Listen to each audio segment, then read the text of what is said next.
there's a chance that I could be a fucked up friend. So open your eye to see, maybe this girl is fucked up, maybe this Doyin girl is fucking gossip, maybe this Doyin girl talks bad about me. Try and see it too, even with me. Because I'm trying to see it to you, to see if maybe you're real or not. So you better do that when the snake is pathetic and is a sad human being. And God gives sadness to people that deserve sadness. He deserves it and he gets it in multiple folds. The fucking bastard. Oh my God.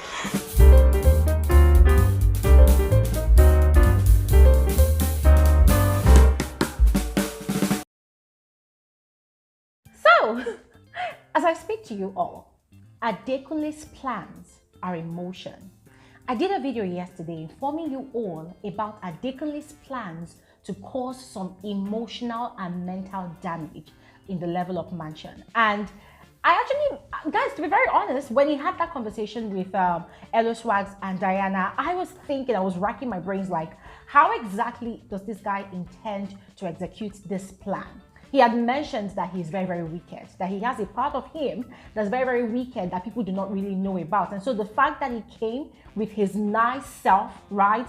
People have been taking him for a ride, you know, in his level. And now that they've been merged together, a lot of people are really pissing him off. He specifically mentioned Bella, Shex, and Amaka as housemates that he would love to put in their place. Now, one housemate he did not outrightly mention was Doyin, but what I did not know was that Adekunle definitely had plans for Doyin. And so yesterday, guys, Adekunle via Alison and Swags started a cold war in the Level Up mansion against Doyin.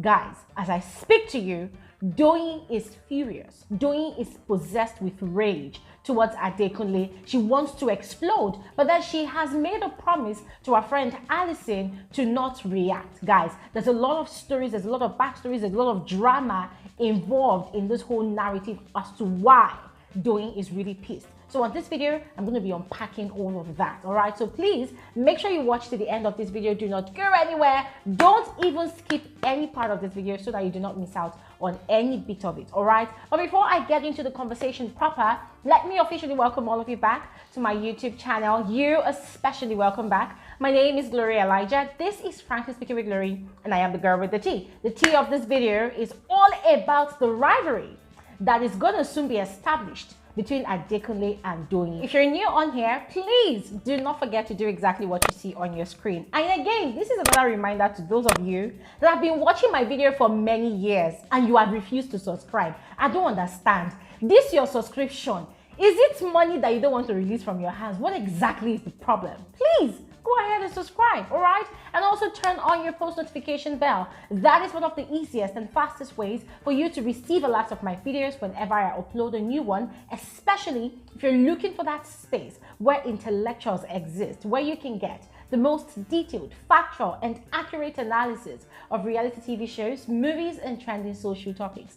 All of that said, let's quickly jump into this video because I cannot wait to spill the tea to all of you. It all started with Adekunle, you know, engaging Alison in the conversation, which is really rare because ever since Alison served him breakfast and, you know, just kind of broke up with him, dude has been really trying to get back on his own feet, you know, trying really to manage his emotions and get back into the grand scheme of things in the house, you know, put his head back in the game, and he's been doing great, really. But then in his conversation yesterday with Alison, I was quite surprised as to the sort of advice he was giving to Alison. He was basically painting a lot of scenarios and citing a lot of examples to Alison as to the reason she should be careful of, you know, considering Doyin as a friend. We all know that Doyin and Alison, they were really best of friends when the level 1 housemates were upstairs, right, in the colored house. And now that they're downstairs, Alison sort of shifted loyalties to Modella and Daniela. Now Modella is no longer in the house and Alison is now really close all over again to Doyin, and then she's still remaining friends with Daniela. And so Adekunle was just basically advising her that, okay, this is what Doyin actually said. That Doyin said that Alison's relationship with Hermes kind of irritates her, that she doesn't really like the guy, that when she sees the both of them together, she just gets really upset, that Hermes is not good for her, blah, blah, blah, blah, blah, blah. You know, just saying a lot of things. And guys, the way Adekunle was saying the story, he had this very, very serious look on his face. Alison was finding it really difficult to believe all what he was saying, right? But then he was now saying that, oh, he heard somebody say something. He was not doing this hearsay, them say, that kind of thing, and was really feeding Alison with a lot of information.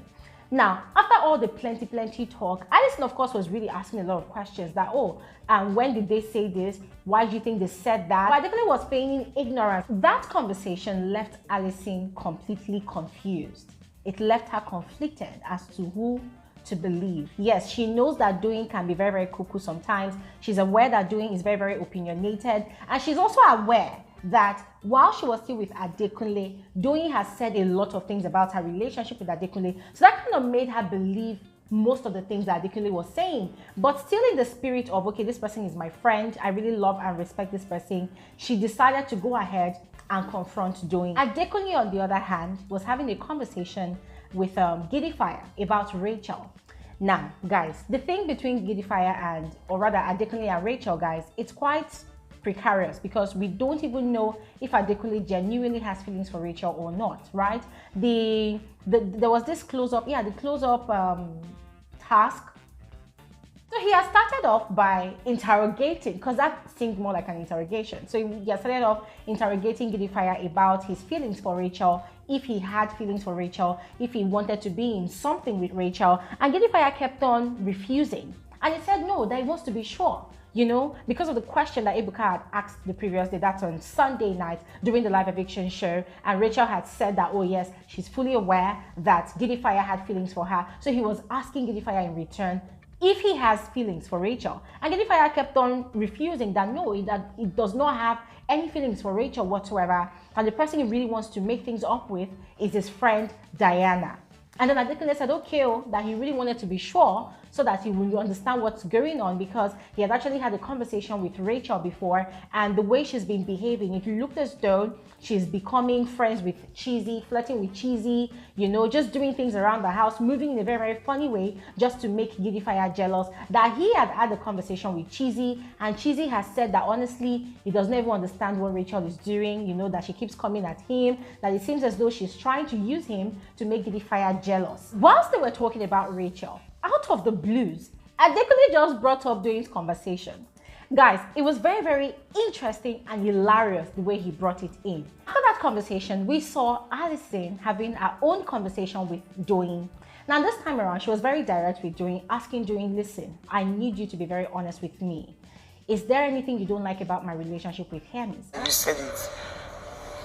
Well, of course, I don't want you to meet him and ask him any question, because I'll just be like, I won't like that. Okay, so please give me a minute. And Doyin was saying there was nothing at all. So she was basically reiterating and retelling, you know, what Adekunle has said to her to Doyin, but she was not mentioning Adekunle's name. Instead, she did what Adekunle did. She was saying, oh, I heard from somebody that you said X, Y, and Z.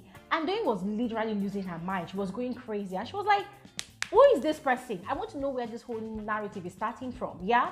Because I did not say such a thing. But Alison was finding it really difficult to believe from Doyin. You know, so Doyin started explaining herself, you know, talking about that, oh no, I didn't do anything. And then Alison went on to say that, listen, this person that told me this thing said that people are complaining about you, that you're always looking for a way to plant yourself in all the couples' relationships in this house. For instance, Gidifire and Diana and Rachel and Amaka, you did XYZ. And Doyin was like, oh yes, she owns it with her full chest that, oh yes, that she actually instigated something, you know, because Diana was her friend, and she wanted Diana to know that Gidifire was actually cheating on her with Rachel, and also had in mind to get to do something with Amaka. So she actually agrees and owes up to And so she agrees and owns up to it that she actually instigated all the problem that Gidifire is experiencing now with Diana and Rachel. But if it's about Shegs and Bella, that she's always on her own, no,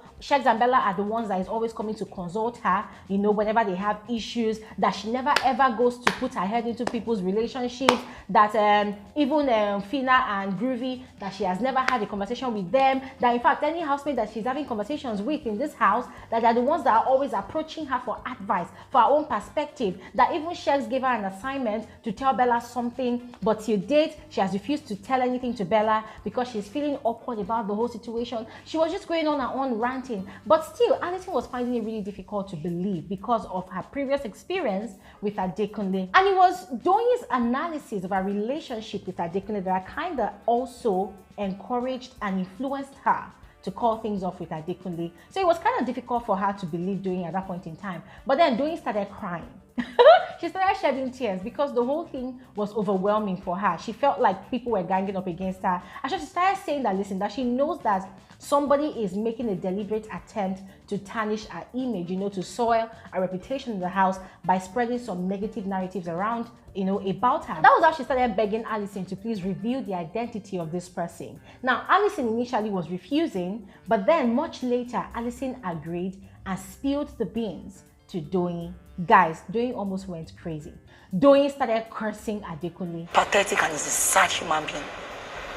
And God gives sadness to people that deserve sadness. He deserves it, and he gets it in multiple folds. The fucking bastard. Doyin, oh my God.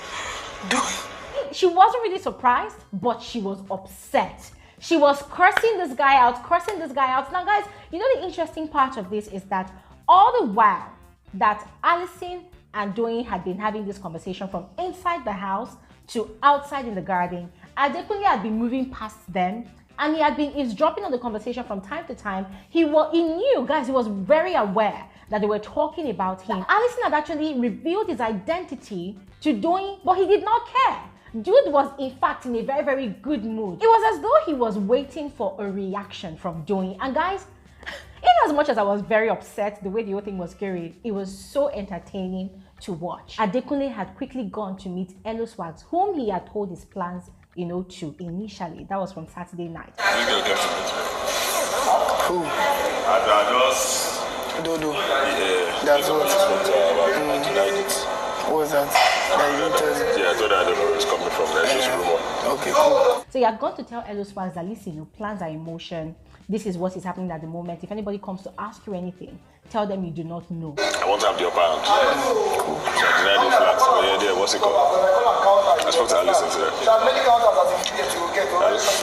Which is weird. Don't say it anywhere. I already know what you want to say. And Swags had agreed. Now, Chomzy was around there, but Chomzy did not really understand what was going on. So Chomzy was asking Swags what they were talking about, what was going on. And Swags was now telling Chomzy that somebody said this and that about Doyin, that he does not understand who the person is, that somebody said it, that they are asking Alison who said it. Alison said she cannot remember, that they don't know who said XYZ. So guys, there was a lot of confusion going around, but we knew what Adekunle was up to. Now, here is the conspiracy that Adekunle is planning.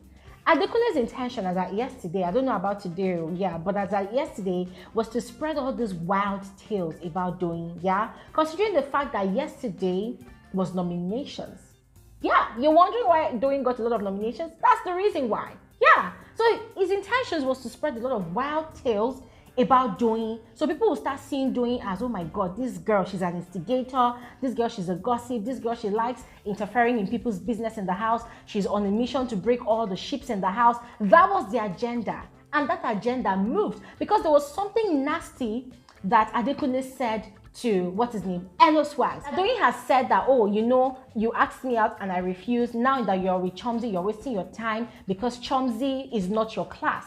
Chomzy is higher than your class, so you should not be after Chomzy. You should go and look for someone that's on your own class. So Swags had actually confronted Doyin about it the previous night, and she has said that no, that she never made any statement like that. So guys, this whole confusion has all been instigated by Adekunle. That was why yesterday, during the nomination process, Doyin had been nominated at least 5 times by 5 different people. Yes, so Adekunle's plans almost worked. Yes, Doyin had a narrow escape yesterday. If not, she herself would also have been evicted. Ladies and gentlemen, let me just remind you again of Adekunle's plan for this week. I can break somebody's spirit emotionally.